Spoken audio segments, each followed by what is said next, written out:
오늘은 사순절 27번째 날 잔인한 충고라는 제목으로 하나님 말씀 나누겠습니다.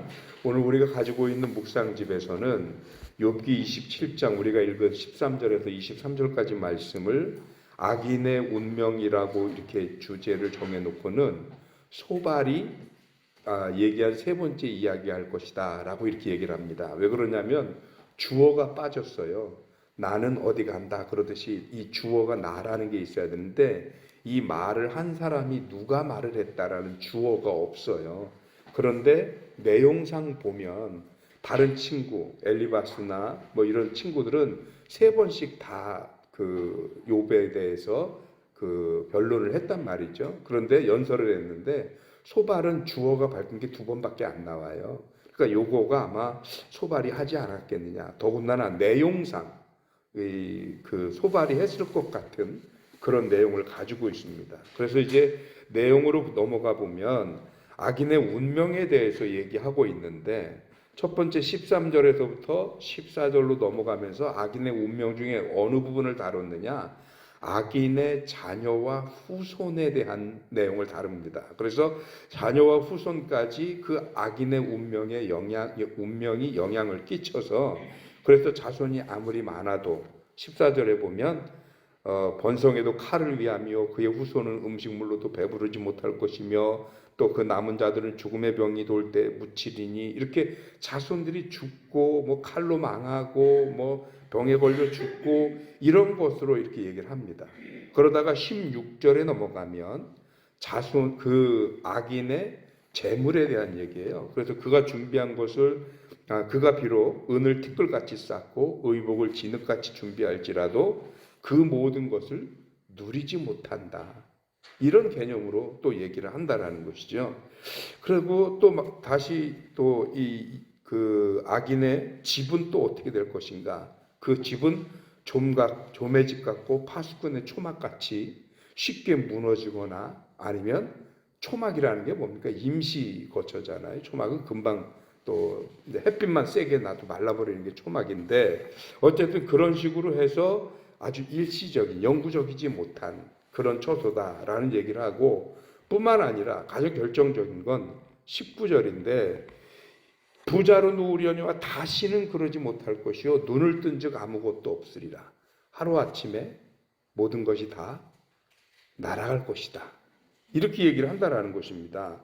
그러면서 결국은 악인은 뭐냐면 자신의 처소에서마저도 쫓겨난다라는 게 결론인데 근데 이 이야기를 이렇게 보면서 느껴지는 게 뭐냐면 이 소발이 이 악인의 결말에 대해서 얘기를 하는데 욥이 악인이다라고 딱히 지칭은 하지 않았어요. 그런데 이 내용을 보면 지금 욥이 당한 고난을 고스란히 악인의 운명에 대입시켰단 말이죠. 욥의 자녀들이 다 죽었잖아요. 갑자기 하루아침에. 그러니까 그거를 대입해서 악인의 후손 악인의 자녀가 어떻게 될 것인가. 또 욥이 굉장한 부자이기도 했습니다. 그래서 그 모든 욥의 재산이 하루아침에 날아가 버렸잖아요. 그것도 다루었습니다. 욥의 집이 무너져서 욥이 지금 길바닥에 나앉았습니다. 욥의 집이 무너진 것도 얘기합니다. 그리고 욥이 몸에 병들어 있는 이 모든 걸 얘기하래요. 딱히 욥이라고 그 욥을 가리키지는 않았지만 이걸 읽으면서 누가 봐도 누구 같아요? 욥에 대해서 지금 비난하는 것 같단 말이죠. 그러니 이런 이야기를 들으면 그래서 오늘 제목이 잔인한 충고라고 얘기를 하는데 욥에 대해서 충고를 한다 그러면서 다분히 소발이 처음에는 욥의 친구들이 욥을 공격을 해도 한 가지 중심은 지켰어요. 그게 뭐냐면 일반적이고 보편적인 가치를 지켰단 말이죠. 그래서 욥이라고 하는 사람의 특수 상황을 빼놓고 보면 엘리바스나 소발이나 빌닷이 하는 말이 다 말인즉슨 옳은 말이었단 말이죠. 그런데 오늘 여기 마지막 소발의 세 번째 연설에서는 그거마저도 흔들린 것 같은 느낌이 들어요. 그래서 마치 저주를 퍼붓듯이 악인의 운명에 대해서 얘기를 하면서 욥이라고 딱히 찝지는 않았지만 욥에 대해서 결국 너가 이 꼴이 된 것은 네가 악하기 때문이다 라면서 그의 자녀와 그의 재산과 그의 형편을 꼬집어 이야기한 것 같다는 얘기죠. 그런데 여러분, 이 잔인한 충고는 아무 의미가 없습니다. 충고로서의 기능을 못해요. 왜 그러냐면요, 우리 여기 뭐 사업하시는 분들도 계시지만 장사꾼도 상도가 있고요, 법에도 법도가 있어요. 건드리지 않아야 될 것이 있어요. 이른바 영린이라는 건데, 용의 목덜미에 보면 비늘이 거꾸로 나 있는 게 하나 있다고 그래요. 그래서 그걸 건드리면 용이 난리가 난다는 거죠. 그래서 누구에게나 건드리지 않아야 되는 약점이 있어요. 그거는 건드리면 안 돼요. 그래서 우리 어릴 때 그러잖아요. 누구랑 이렇게 싸움이 붙고 친구가, 심지어 학교 다니면서 선생님이 나를 야단쳐도 다른 건 다 선생님이 뭐라 그래도 들어요. 근데 우리가 선생님한테 반발할 때가 있어요. 너 네 아버지 닮아서 그러냐? 부모 얘기하면 못 참아요. 그렇죠? 이게 영린이에요. 건드려서는 안 되는 얘기예요. 어른들끼리도 마찬가지죠. 어른들끼리 기분 나빠 싸워도 자식 얘기하는 거 아니거든요. 이거는 건드리지 않아야 될 부분이에요. 세상 없어도. 그런데 오늘 소발이 욥의 자녀들을 건드렸어요. 다른 건 다 건드려도 좋아요. 다른 건 다 욥 너 잘못했어 해도 좋아요. 그런데 자녀를 잃고 그 슬픔이 얼마나 대단할 텐데 그 자녀들마저도 내 악의 결과다라고 얘기를 하니 욥이 이 이야기가 충고로 받아들여지겠습니까? 충고로 받아들여지는 게 아니고 욥은 속에서 어쩌면 이를 부득부득 갈고 있을지도 몰라요. 전혀 충고로서의 역할을 못하는 겁니다. 그래서 잔인한 충고는 충고가 아니에요. 잔인한 충고는 비난보다도 더한 비난입니다. 저와 여러분들이 우리가 세상을 살고 신앙생활하면서 때때로 다른 이들과 이런저런 갈등도 있을 수 있고 또 이런저런 불편함도 있을 수 있고 그것들을 풀어보기 위해서 서로 말을 하고 대화하고 조언을 하거나 또 여러 가지 논쟁을 할 수 있어요. 그런데 그럴 때마다 우리가 건드려서는 안 되는 부분들이 존재한다는 것입니다. 누구에게나. 그건 부부간에도 마찬가지고 부모 자식 간에서도 마찬가지예요.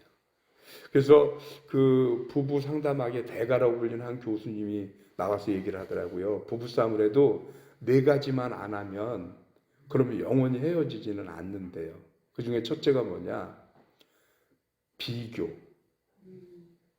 아유, 옆집 누구 아버지는 뭐만 잘한대더라. 이거 하면 이게 건드려서는 안 되는 부분이에요. 비교하면 안 되는데 우리는 뻔듯하면 꼭 남을 끌어다 대요. 자식들한테도 마찬가지예요. 야, 네 집 아들은 뭐 어떡하고 서울대도 간다는데 너는 뭐가 부족해? 자, 뭐 먹을 걸 못 먹냐? 뭐 입을 걸 못 입냐? 이런 거 비교하지 않는 거예요. 두 번째, 비난. 그냥 뭐가 예를 들어서 불편하고 안 되면 그냥 그것만 안 되면 되는데 근데 꼭 비난을 한다는 거죠. 그리고 하나가 뭐냐? 단절이에요. 단절. 뭐 하면 그냥 얘기를 해야 되고 뭘 통화해야 되는데 자리를 비키는 거예요. 그런데 우리는 속으로 생각할 때 얘기하다 보면 더 커지니까요. 막 이러잖아요. 근데 그게 단절이 일어나면 소통이 안 되기 때문에 혼자서 오해하고 또 오해하고 내가 머릿속에서 상상한 게 저 사람의 생각처럼 느껴지거든요. 그래서 단절. 마지막이 부정이에요. 무슨 말을 하든 안 받아들이는 거. 이렇게 부정의 마음이 열려 있으면 그러면 소통이 안 돼요. 싸움의 내용 때문에 헤어지는 게 아니고요. 그 싸우는 방법 때문에 헤어진다는 거예요. 이 4가지를 하기 때문에. 이게 서로 건드리면 안 되는 부분을 자꾸 건드려서 그렇거든요.